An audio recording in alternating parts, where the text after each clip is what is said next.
Le commandant adjoint sortant de la force intérimaire des Nations Unies au Liban, UNIFIL, a été blessé lorsque des manifestants ont tendu une embuscade à son convoi, incendiant son véhicule en route vers l'aéroport de Beyrouth.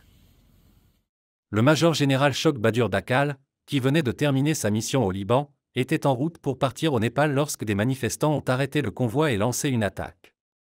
L'armée libanaise est intervenue, mais pas avant que des casques bleus ne soient blessés. UNIFIL a condamné l'attaque comme une violation flagrante du droit international. Le président Aoun a promis des sanctions, affirmant que le Liban ne tolérerait pas de telles violences. L'attaque est survenue au milieu de manifestations en cours de partisans du Hezbollah, furieux de la décision du Liban de suspendre les vols iraniens vers Beyrouth. Israël avait accusé Téhéran de financer le Hezbollah via des avions civils, provoquant des tensions. Les États-Unis ont condamné l'attaque, tandis que le Hezbollah s'est distancé de la violence. L'attaque contre UNIFIL soulève de graves préoccupations concernant la sécurité des casques bleus au Liban.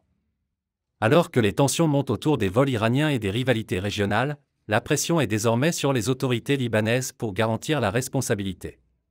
Rapport du bureau, News X.